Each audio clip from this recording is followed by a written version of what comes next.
오늘 본문에 있는 말씀은 창세기 46장 전체의 내용들입니다.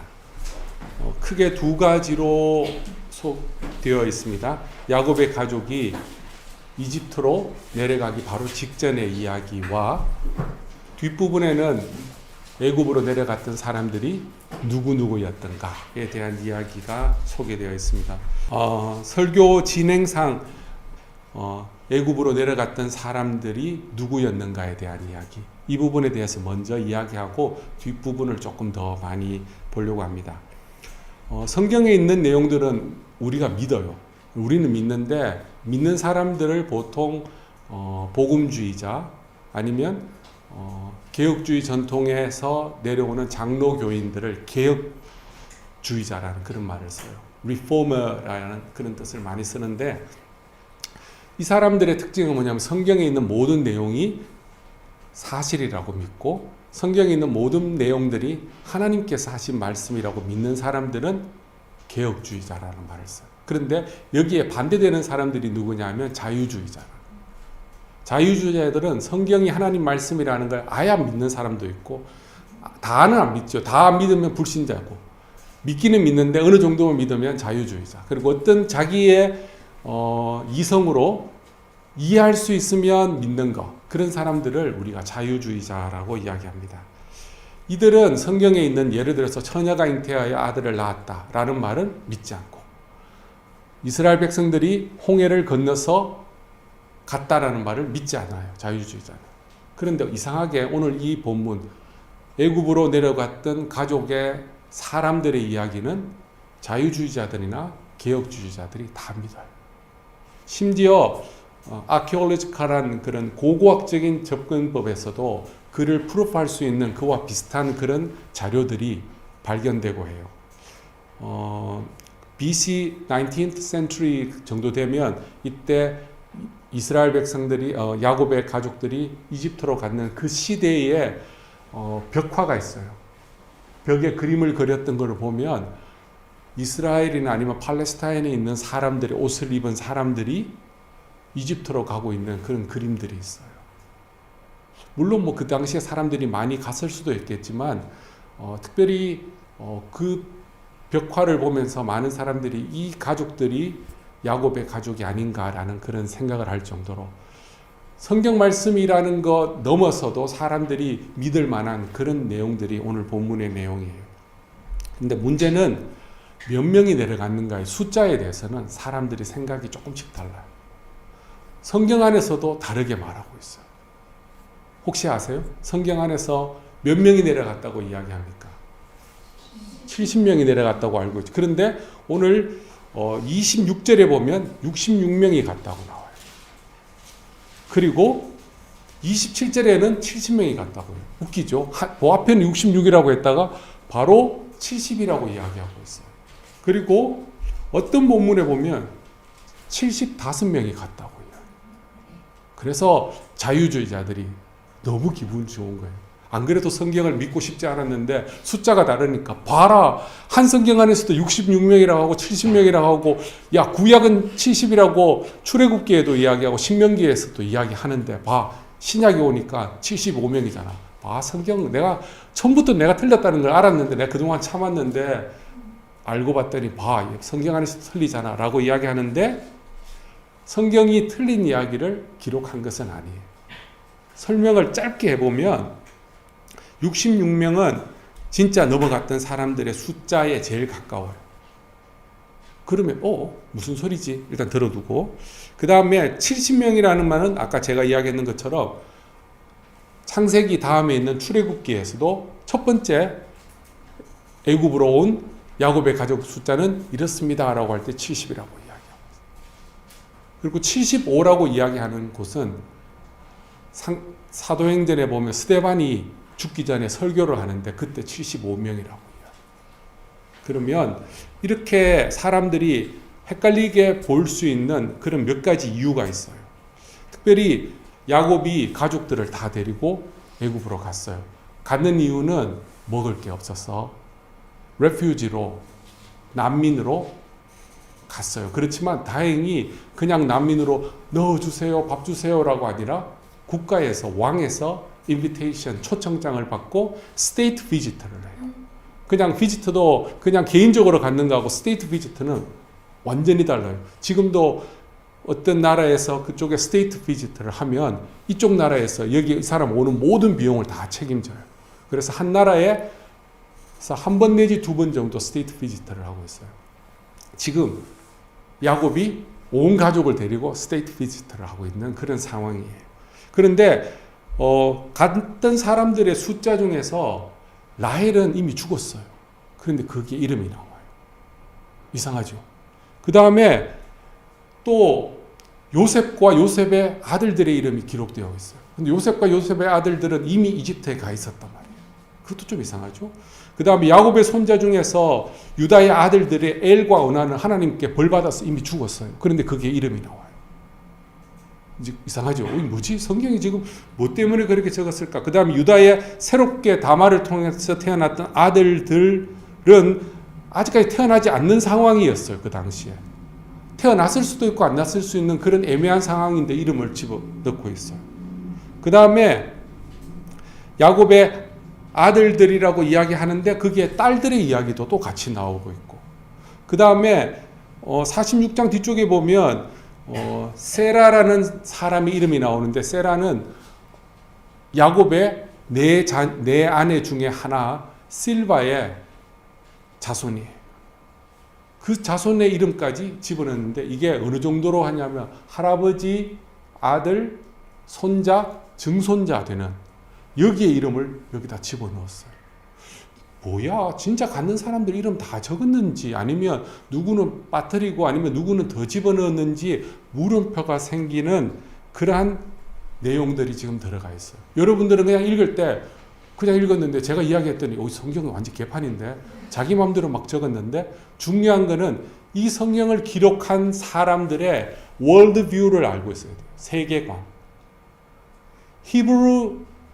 헤브라이즘이라고 하죠. 히브루 이스라엘 사람들이 가지고 있는 월드뷰하고 헬레니즘이 가지고 있는 그리스가 사람들이 가지고 있는 월드뷰가 다르다고 했죠. 히브리는 어떻게 해요? 느낌이 굉장히 중요해요. 그래서 말도 되게 작아요. 몇 개 단어에서 다 알아요. 마치 전라도의 거시기하고 똑같아요. 거시기가 거시기하고 거시기하고 다 알아듣는 거예요. 대구 경상도에는 가가 할 때 가가 이름을 알아듣는 것처럼 되게 함축적이고 상징적인 것을 좋아하는 습성을 히브리 전통은 가지고 있어요. 그 대신 그리스 전통은 정확하게 딱딱 집어서 이야기해요. 사랑한다 이야기하면 딱 물어봐요. 어떻게? 형제로서 사랑해? 아니면 에로스로? 아니면 아가페로 사랑해? 아니면 계속 물어봐요. 근데 지금 이것을 기록했는 사람들의 월드뷰가 다르다는 게 뭐냐면 70이라고 하는 숫자가 이스라엘 사람들이 생각할 때 가장 퍼펙트한 아이디어한 숫자예요. 7의 10배. 완전한 7도 완전하고 10도 완전한데 그게 10 times니까 뭐예요? 엄청나게 퍼펙트한 숫자예요. 그 숫자에 맞추기 위해서 여기 있는 애들 저기 있는 애들 다 합쳐가지고 70명 만들어서 집어넣은 거예요. 그래서 출애굽기에도 70이라고 적었어요. 그리고 신명기에도 70이라도 집었어요. 사실은 66명 정도밖에 안 갔는데 70을 맞췄어요. 그렇기 때문에 사람들이 생각할 때 히브리 사람들은 그렇지 완벽한 숫자가 같군 이렇게 생각하고 있는데, 여러분들은 좀 이상하게 쳐다보는 거예요. 여러분들이 왜 이상하게 쳐다볼까요? 여러분들은 지금 교육을 히브리적인 교육을 안 받고 그리스적인 교육을 받았어요. 분석적으로 그렇게 배워, 과학적으로 이렇게 배웠기 때문에 숫자가 맞지 않으면 여러분 마음속에 불편해요. 심지어 여러분이 태어났는 한국이나 이런 데서는 오히려 히브리적으로 더 맞아요. 그냥 한 70 정도로 하자 이러면 오 이렇게 하는데 그래도 배운 게 있어가지고 딱 잘라서 말하고 싶은 거예요. 그러면 75명이 내려갔다고 이야기하는 사도행전은 누가 설교를 했어요? 스테반은 히브리 출신의 사람일까요? 아니면 헬라 출신의 사람일까요? 그리스 출신. 그리스. 거기에 보면 7명의 집사님이 생겼죠. 7명의 집사님이 생기기 전에 뭐가 문제가 있었어요? 과부들이 서로 이게 뭐죠? 음식을 나누고 이렇게 하는데 히브리 사람들 더 많이 줬어요. 그랬더니 헬라 사람들이 불평이 많은 거예요. 우리가 숫자도 많은데 왜 우리는 적게 줘? 라고 해서 사도가 뭐라고 이야기했냐면, 그러면 집사를 뽑아가지고 집사님들이 나눠주라고. 근데 집사님 7명이 다 그리스 출신의 사람들이에요. 이름을 보면 히브리 말이 하나도 없어요. 스테반도 똑같이 그리스 백그라운드를 가지고 있어요. 그럼 이 사람은 이야기할 때 가장 정확한 숫자를 말하고 싶은 거예요. 그래서 75라고 이야기했는 거예요. 근데 이 사람이 75라고 이야기했는 것도 근거가 있어야 되잖아요. 왜냐하면 히브리 성경에는 70이라고 되어 있는데, 왜냐하면 히브리 성경을 그리스 성경으로 첫 번째로 바꾸었던 성경이 셉투아진트라고 해서 70명의 학자가 번역했다고 70인역이라고 해요. 거기에는 75라고 나와요.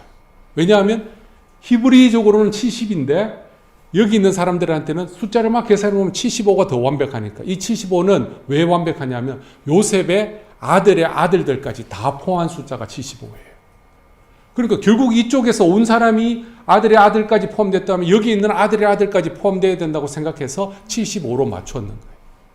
그러면 스테반이 봤던 성경은 히브리 말로 되어 있는 성경일까요? 아니면 헬라 말로 되는 성경일까요? 자기 나라 말인 헬라 말로 봤어요. 그러니까 75를 받았어 이야기는. 문제는 사도행전을 기록한 사람이 누구예요? 루크. 누가예요? 누가는 히브리 사람입니까? 헬라 사람입니까? 헬라 사람이에요. 그래서 그 사람도 헬라 말을 그대로 받아들여서 75라고 적었어요. 만약에 마태가 기록했다든지 베드로가 있으면 75로 다시 바꾸었을 거예요. 스테반은 75라고 이야기했는데 받아 적을 때는 70 딱 이렇게. 다른 말로 이야기해서 월드뷰가 서로 달라서 생기는 해프닝이에요. 그렇지만 이 어서들이, 저자들이 가지고 있는 말은 이 말이에요. 따라해 봅시다. 모두가 다 내려갔다. 그렇죠. 야곱의 모든 가족들이 다 내려갔다는 이 말을 하고 싶어가지고 히브리적인 백그라운드에서 그렇게 말하고 그리스의 백그라운드를 가지고 이야기했는 거예요. 그래서 누구든지 보면 다 내려갔구나. 하여튼 야곱의 밑에 태어나는 모든 사람들은 다 애굽으로 내려갔다라는 것을 이야기하는 거예요. 이게 첫 번째 오늘 설교 첫 번째 파트예요.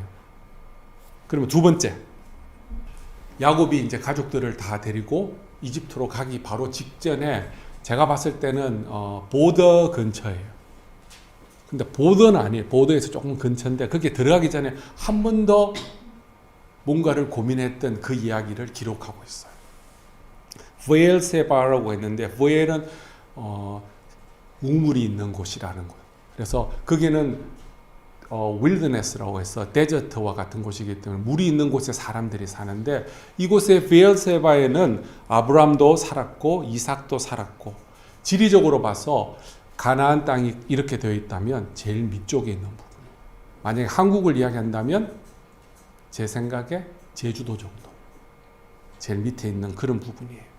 그런데 야곱이 거기에서 하나님께 예배를 드립니다. 예배를 드리고 나서 잠자리에 들어갔는데 그 마음이 어땠을까? 야곱이 죽었다고 생각했던 아들 요셉을 만나러 가요. 마음이 어땠을까요? 이놈이 어떻게 컸을까?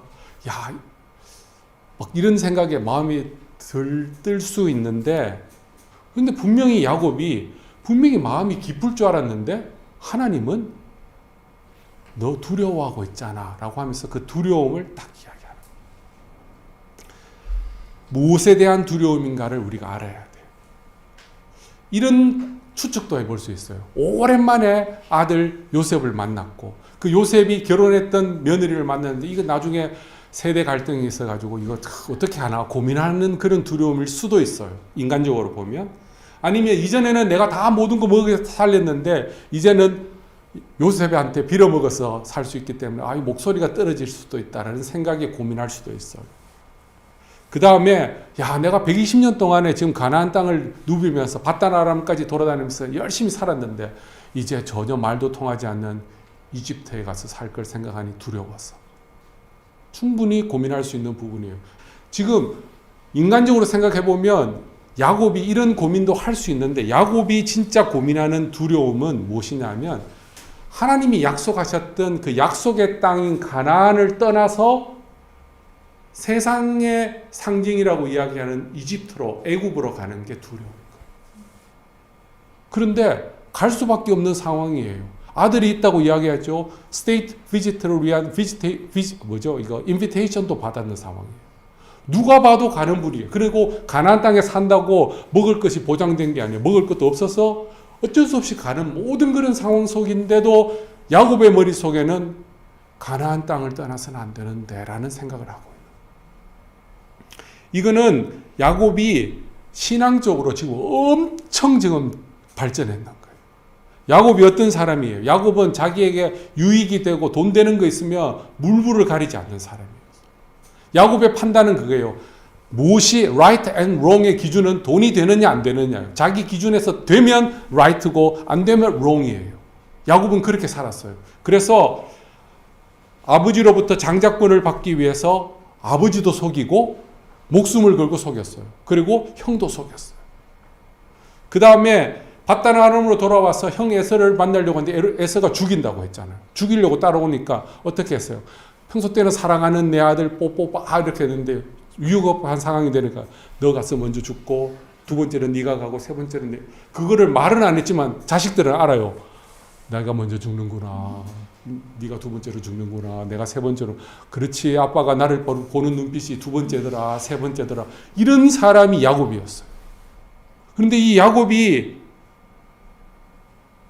부인에게는 매정한 남편이고 자녀들에게는 나쁜 남편이고 종들에게는 가축들한테는 매정하고 아주 밥맛 없는 그런 주인이었는데 여기에서는 이런 것을 생각하지 않고 목숨을 생각하지도 않고 오직 하나님의 언약인 하나님의 약속인 가나안 땅을 생각하고 있는 거예요.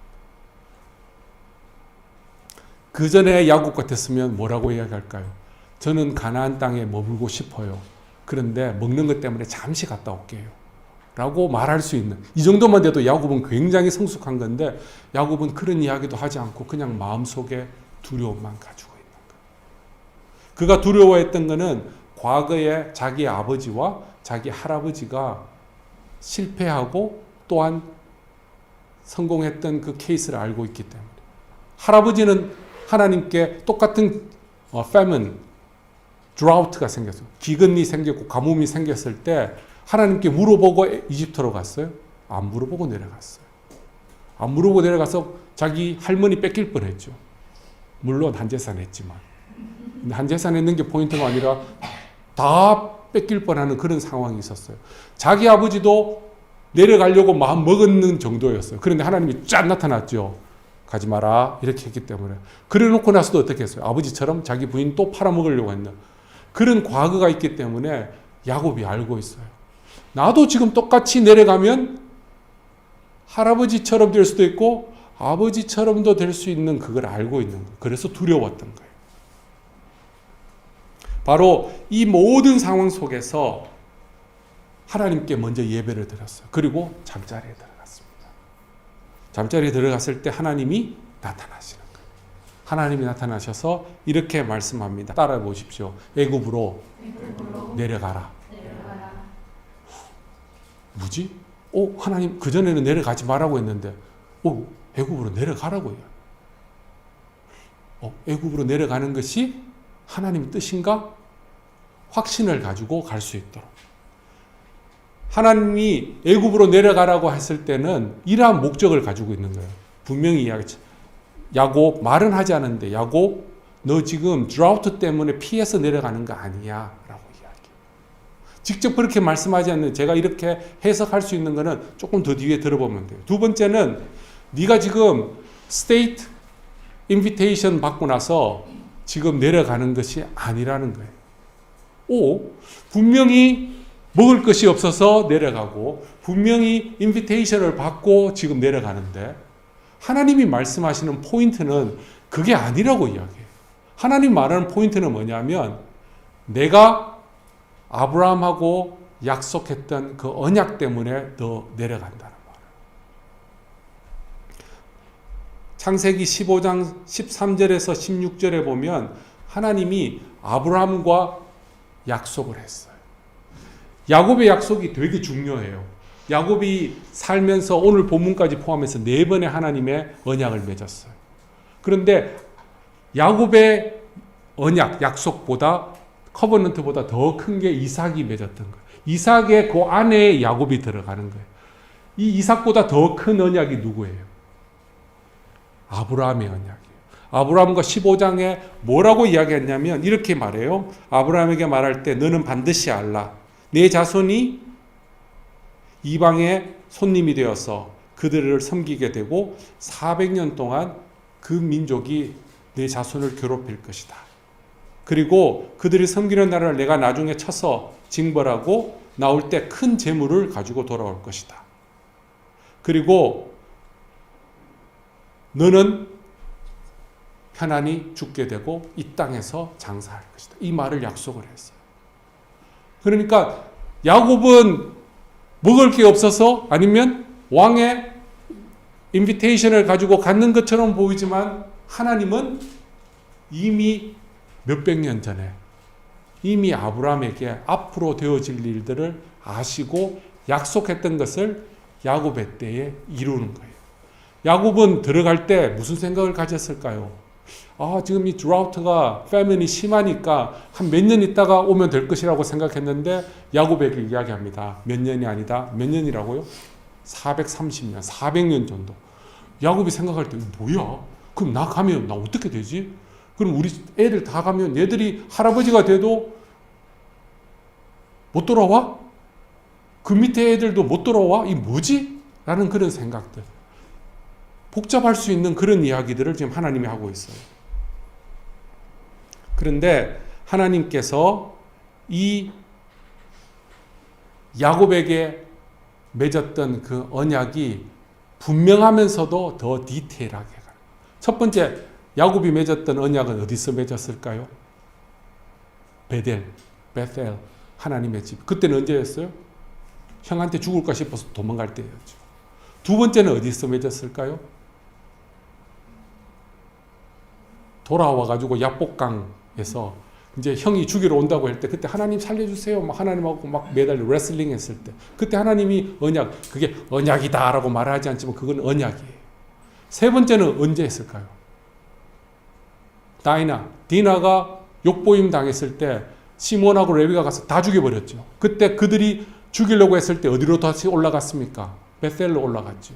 그때 하나님과 또 세 번째 언약을 맺었어요. 근데 언약을 맺었던 상황을 보면 다 위급한 상황이에요. 야곱이 자기 인생을 컨트롤할 수 없는 그런 상황 속에서 하나님과 약속을 맺었어요. 근데 오늘 같은 경우에도 자기가 컨트롤할 수 있는 상황인 것처럼 보이지만 이것도 컨트롤할 수 없는 상황이었어요. 하나님이 내려가라고 이야기해요. 더 구체적으로 어떤 약속이냐면 하나님이 이렇게 말씀하셨어요. 너 내려가는 거 뭐 먹으러 가는 거 아니야. 너 내려가는 목적은 거기서 멀티플라이 할 수 있는 생육하고 번성하고 땅에 충만한 하나님의 뜻을 이루기 위하여 너 간다는 거예요. 430년 동안 70명이 내려갔는데 얼마나 많아졌는 줄 알아요? 민석 씨 혹시 10만 명 430년 동안 10만 명이면 엄청 많은 거예요. 100만 명 우와 200만 명. 내가 봤을 때 430년 동안 계속 막 얘들은 애만 계속 놓는 거예요. 놓으면 쌍둥이고 놓으면 5명이고 기본 10명씩 막 집에 가면 문 열면 막 전부 다 애고 안 그러면 430년 동안 2 밀리언이 될 수가 없어요. 너 한번 애 한번 낳아봐. 그렇게 낳을 수가 없어. 그런데 편안하게 앉아서 애만 놓는 것이 아니라 나중에는 페로 나쁜 왕이 나타나서 때려 죽이고 막 다 하고 했는데도 200만 명이에요. 그 말은 그보다 더 많이 나왔다는 거예요. 얘들은 죽지도 않아. 다른 애들은 물만 마셔도 죽는데 얘는 안 죽어. 칼에 찔려도 아이야 이러면서 살아나는 거예요. 지금 뭐 이런 거예요. 이 뭐지? 이집트 사람들이 이스라엘 백성들을 보니까 너무 무서운 거예요. 얘들은 놓으면 애들 놓고 옛날에는 애기 놓으면 죽거든요. 그래서 보통 할아버지들 보면 3살, 4살 정도 뒤에 하잖아요. 우리 할아버지 때만 돼도. 그때는 애기 놓으면 바로 죽는다는 건데 안 죽어요. 그래서 이집트 사람들이 너무 무서운 거예요. 얘들은 뭐냐고. 얘들은 뭐냐고. 벌도 아니고 개미도 아니고 뭘 이렇게 계속 넣느냐. 두려워할 정도로. 하나님의 약속이 그거였어요. 너 지금 이집트 간다? 너 밥 먹으러 가는 게 아니야? 잠시 피하러 가는 게 아니야? 거기서 인큐베이터처럼 해서 하나님이 원하는 수준의 큰 스트롱한 네이션이 되기 위해서 하나님이 그게 보낸다는 것을 이야기를 해주는 거예요. 그래서 야곱은 갈 때 자기 자식들한테 이야기합니다. 우리 밥 먹으러 가는 게 아니고 애 놓고 커다란 민족이 되기 위해서 내려간다는 목적을 가지고 내려갔어요. 두 번째는 요셉이 너의 눈을 감겨주겠다는 말이에요. 옛날에 태어나는 것도 굉장히 어렵지만 죽는 것도 편안하게 죽는 게 어려웠어요. 전쟁이 너무 많고 법이 지금처럼 이렇게 되어 있지 않기 때문에 언제든지 물론 교통사고는 안 났을 수 있어요. 그렇지만 죽을 수 있는 확률이 굉장히 높았어요. 복 중에서 가장 큰 복을 이야기하라고 이야기하면 그 중에 하나가 자식이 아버지의 죽는 옆에서 아버지의 눈을 감겨주는 게 복 중의 복이라고 했어요. 그 중에 여러 아들들이 있었지만 제일 사랑하는 장자의 역할을 하고 있는 요셉이 자기의 눈을 감겨주겠다는 것은 야곱에게는 너무나 자랑스럽고 감사한 복이에요. 그런데 눈을 감긴다고 이야기하니까 야곱은 거기까지만 생각했을 수도 있어요. 아, 내가 요셉이 내 눈을 감겨주겠구나. 이 정도 생각할 수 있는데 하나님은 그보다 더 나가죠. 야곱에게 네가 거기서 죽지만 나중에 너 퓨너럴은 어디서 한다고? 가나안 땅에 다시 돌아와서 너희 조상들 아브라함이 그리고 사라가 그 다음에 이삭과 리브가가 누웠던 그곳에 너도 가서 누울 수 있다는 것을 보여주고 있는 거예요. 그 다음에 세 번째는 뭐냐면 하나님이 어느 곳에 가든지 함께 하겠다는 거예요. 이 약속은 언제 하셨을까요? 29장의 베델에서 하나님이 약속하셨어요. 하나님이 그 했던 약속의 베델의 약속은 밧단 아람에서 돌아오는 것밖에 포함되지 않아요. 하나님이 그러면 이집트 갈 때는 뭐라고 이야기할 수 있어요? 야, 너 밧단 아람까지 내가 세이프하게 해줬으니까 이집트를 알아서 갔다 와 라고 할 수 있는데 여기서 하나님이 뭐라고요? 내가 너를 어느 곳에 가든지 함께 했던 것처럼 이집트에 갔어도 내가 너와 함께 하겠다는 거예요. 야곱은 알아요. 야곱은 이집트보다 밧단 아람이 더 힘들었어요. 거기서 나와 함께 하셨던 그 하나님이라면 이집트에 가도 걱정 없다는 거예요. 최고의 약속을 받고 최고의 커버넌트를 맺고 지금 내려가는 거예요. 여기서 우리가 적용할 수 있는 게 두 가지가 있어요. 첫 번째는 두려움이에요. 사람이 살면서 이 두려움 앞에 힘을 쓰지 못해요. 대학생들한테 제일 두려운 게 뭐일까요? 다음 학년에 올라갈 수 있을까? 그거는 그냥 시간 지나면 올라가는 거 아니에요. 민주, 제 의대 다녔을 때 제 기도 제목이 이번 학년 잘 마쳤으면 좋겠다고. 쟤는 잠을 잘 못 자가지고 시험도 제대로, 수업도 제대로 못 들었어. 여기 있는 사람들, 너희들은 그냥 저절로 올라가. 너희들은 학교에서 사람을 죽이지 않는 이상은 무조건 올라가. 그런데 대학교 가면 무조건 올라가는 게 아니고 자기가 실력을 보여줘야지 올라갈 수 있어요. 이 두려움이 이루 말할 수가 없어요. 그 다음에 건강에 대한 두려움도 이루 말할 수 없고, 그 다음에 부모들은 자식들에 대한 두려움, 그리고 자식들은 나이 많으신 부모님에 대한 그 두려움, 그리고 형제들의 나라와 민족, 이 두려움은 이루 말할 수 없어요. 전쟁에 대한 두려움, 지금 전쟁이 일어나고 있잖아요. 전쟁 막 중계해 주니까 별거 아닌 것처럼 보이죠. 실제로 보고서 기절합니다. 두려운 거는 부인할 수가 없어요. 저는 높은 데 올라가면 무서워요. 딱 가면 이 밑에가 뭐가 딱 당겨요. 이러면서 쭉 가는데 안 가요, 몸이. 제가 피셴성이라고 알죠? 저기 독일에 가면 디즈니 같이 생겼던 그 피셴에 있는 아주 유명한 그게 성이 있어요. 그 옆에 보면 마렌 브리크라고 해서 다리가 있어요. 거기에서 보면 너무 예쁘게 잘 나온대요. 가자! 딱 하고 우리 애들 안 가려고 해요. 애들 전부 다 그때 초등학생인데 왜 거기에 가요? 막 그렇게 하는데 거기에 가면 너무 뷰가 좋아. 다 끌고 올라갔어요. 딱 갔는데 결정적인 순간에 지은 엄마가 저를 찾아요. 여보 하는데 저가 없어요. 왜냐하면 그 다리가 너무 높아가지고 제가 가다가 옆으로 돌아서서 호흡 조절 좀 했어요. 우와, 가야 된다. 이 두려움이라는 것은 나는 괜찮다, 나는 안 두렵다, 나는 괜찮다라고 해도 내 몸, 내 깊은 곳에서 이게 드러나면 피할 수 없는 것이 이 두려움입니다. 세뇌를 해도 브레인워시 해도 안 되는 거예요. 그런데 야곱이 두려운 것은 새로운 환경에 대한 두려움도 아니고 그리고 아들을 만나는 것들에 대한 두려움도 아니고 그의 두려움은 내가 맺은 하나님의 언약, 하나님과 맺은 그 약속을 내가 지키지 못하고 깨뜨리는 것에 아닌가에 대한 두려움. 야곱이 엄청 성숙한 거예요. 우리가 야곱 같은 이런 두려움이 있어야 돼요. 하나님의 말씀에 대해 지키려고 하는 이러한 두려움, 하나님 말씀대로 살려고 하는 이러한 두려움이 우리 속에 있어요.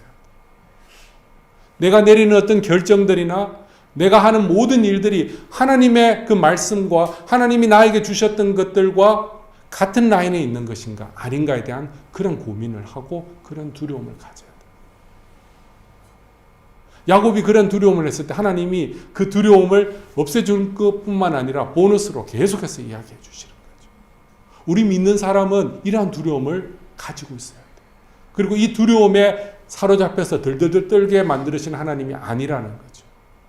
그 두려움을 해소해 줄 뿐만 아니라 더 구체적이고 더 나은 것들을 하나님께서 해 주신다는 것. 첫 번째, 그 하나님께서 상황에 따라서 그냥 쫓기듯이 어쩔 수 없이 가르게 하는 것이 아니라 하나님이 말씀을 통하여 인도해 주시고 말씀을 통하여 컨펌을 해주는 거예요. 저는 요번에 어디 가게 되었어요. 그래서 가려고 해요. 라고 하기보다는 하나님이 저를 그곳에 보내시는 것 같아서 저는 갑니다. 다르죠. 다른 길이 다 막히고 이 길만 열렸어요. 그래서 저는 하나님이 열어주신 길이라고 틀린 말은 아닌데 더 분명한 것은 다른 여러 길이 있었는데 하나님이 이 길로 인도하시는 것 같아서 기다리고 있었는데 이 길이 열렸습니다. 라고 말할 수 있는 게 제대로 된 신앙생활을 하는 사람들의 고백인 거예요.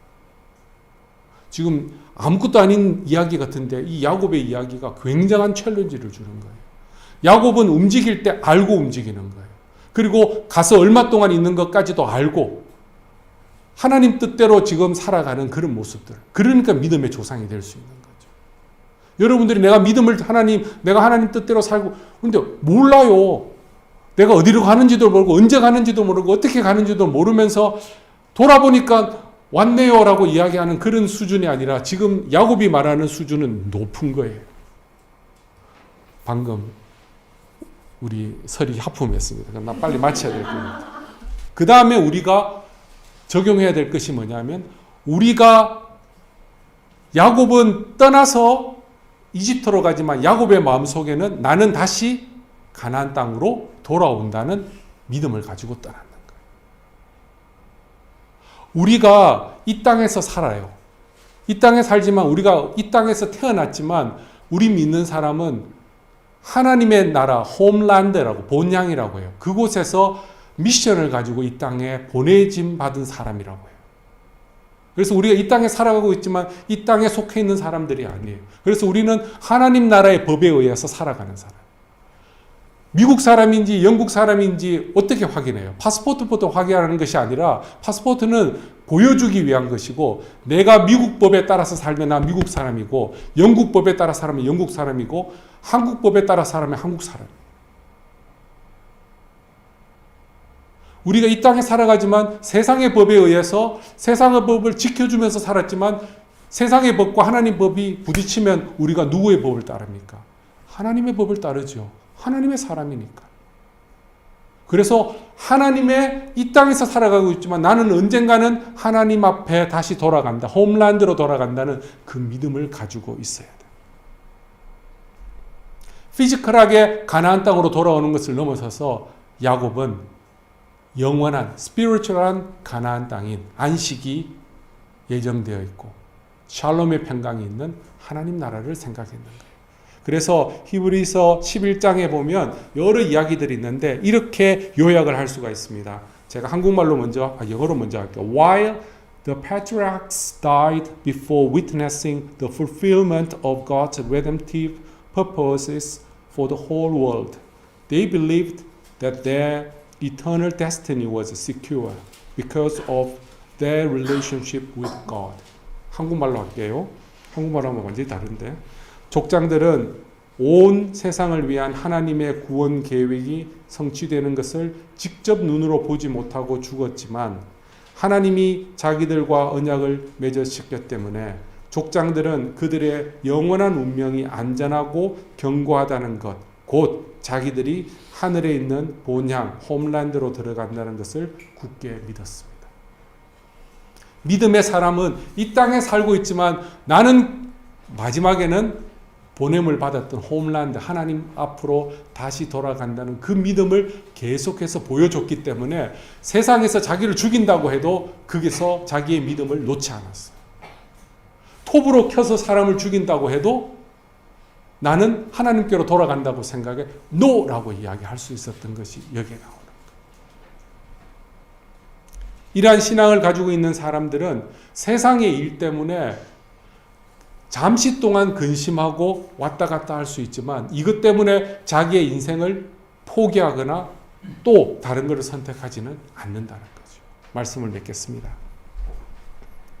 오늘 우리는 언약의 백성인 야곱이 그리고 언약의 백성된 야곱의 가족들이 하나님과 맺은 언약을 어떻게 신실하게 지켰는가를 보여주고 있어요. 이전과 비교했을 때 이미 성장했고 성숙한, 머추어한 모습을 보여줍니다. 그들은 언약에 따라서 움직였고 언약에 따라서 순종했어요. 상황에 따라서 하지 않았다는 거예요. 오늘 되게 중요한 포인트는 언약된 백성들은 하나님의 약속에 따라서 하나님 말씀에 따라서 움직이지 상황대로 움직이지 않는다는 거. 여러분 꼭 기억하셔야 됩니다. 여러분 선택할 일들이 계속 생기는데 그때마다 상황에 따라서 하면 계속해서 상황 따라서 여러분들이 왔다 갔다 해요. 하나님 말씀, 하나님의 그 원칙에 따라서 결정하고. 그러면 우리도 야곱과 같은 언약 백성들이. 그럼 여러분들에게 하나님께서 말씀하셨던, 약속하셨던 언약은 무엇인가요? 야곱에게 총 4번의 언약을 했어요. 그 언약을 통해서 야곱이 흔들릴 때마다 하나님께서 붙잡아 주셨죠. 여러분들이 흔들릴 때마다 하나님과 맺었던 약속들이 있을 거예요. 그걸 기억하세요. 그리고 거기에만 머물지 말고 그 위에 더 큰 약속들이 있죠. 여러분의 부모님과 맺었던 언약, 그리고 요셉을 통하여 맺었던 언약, 그리고 야곱을 통해서 맺었던 언약, 그리고 이삭을 통하여 맺었던 언약, 그리고 믿음의 조상 아브라함을 통하여 맺었던 언약을 여러분들이 잘 공부하세요. 그 속에 여러분들의 인생이 담겨져 있습니다. 기도하겠습니다. 하나님, 우리도 야곱과 같이 이 땅을 살아가면서 우리 앞에 일어나는 일들 때문에 이리로 가야 되고 저리로 가야 되는 그러한 인생입니다. 그러나 우리가 상황에 따라 움직이지 않고 하나님께서 약속하셨던 언약에 따라서 움직이기를 소원합니다. 이 땅에 살아가지만 이 땅의 모든 것들을 투자하고 심는 자들이 아니라 다시 본향이라고 이야기하는 홈랜드인 하나님께로 돌아가는 인생이라는 것을 기억하며 살아가는 우리의 삶이 되도록 인도하여 주시옵소서. 다시 한번 하나님 간구합니다. 우리의 삶이 하나님의 약속 안에서 결정되어지고 살아가는, 그리고 완전히 순종하는 야곱의 가족과 같이 우리의 삶도 순종하는 삶이 되도록 인도하여 주시고, 어떠한 한 사람도 그 순종에 벗어나거나 빠지지 않도록 하나님 우리의 삶을 인도하여 주시옵소서. 감사드리며 예수님의 이름으로 감사기도 드립니다. 아멘.